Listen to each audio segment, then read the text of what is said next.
প্রায় ১১,০০০ বাংলাদেশি ছাত্র গত বছর ভ্রমণ কিংবা কাজের ভিসায় গিয়েছিল যুক্তরাজ্যে।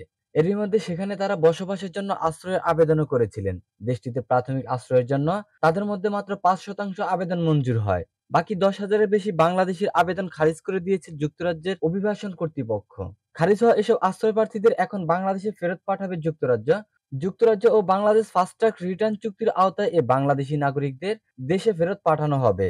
অবৈধ বাংলাদেশি অভিবাসীদের ফেরত পাঠানো সহজ করতে চলতি সপ্তাহে বাংলাদেশের সঙ্গে এ নতুন চুক্তি করেছে যুক্তরাজ্য। যুক্তরাজ্যের অবৈধ অভিবাসন বিষয়ক মন্ত্রী মাইকেল টমলিনসন বাংলাদেশের সঙ্গে একটি ফাস্ট ট্র্যাক রিটার্ন চুক্তি স্বাক্ষর করেন। এর আগে লন্ডনে স্বরাষ্ট্র বিষয়ক প্রথম যৌথ ইউকে বাংলাদেশ ওয়ার্কিং গ্রুপে উভয় পক্ষ রিটার্ন চুক্তির বিষয়ে সম্মত হয়। উভয় দেশ পারস্পরিক অংশীদারিত্বের পাশাপাশি অর্থনৈতিক, সাংস্কৃতিক ও সামাজিক বিষয় সহযোগিতার ব্যাপারে জোরালো অঙ্গীকার করে।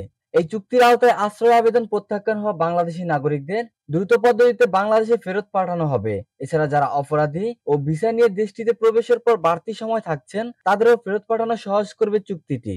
প্রতিবেদনে আরো বলা হয়েছে, এই অভিবাসীরা গত বছর মার্চ থেকে আন্তর্জাতিক শিক্ষার্থী, কর্মী বা ভিজিটর ভিসায় যুক্তরাজ্যে যাওয়ার পর শুধুমাত্র স্থায়ীভাবে বসবাসের জন্য রাজনৈতিক আশ্রয় দাবি করেন।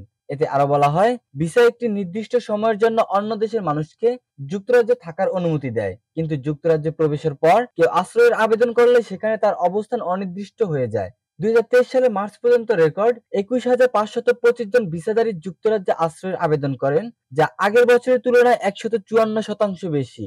এতে আরো বলা হয়েছে, ভিসা নিয়ে যুক্তরাজ্যে প্রবেশের পর আশ্রয় প্রার্থীর শীর্ষে রয়েছে পাকিস্তান। এরপরের অবস্থানে আছে বাংলাদেশ, ভারত, নাইজেরিয়া ও আফগানিস্তান।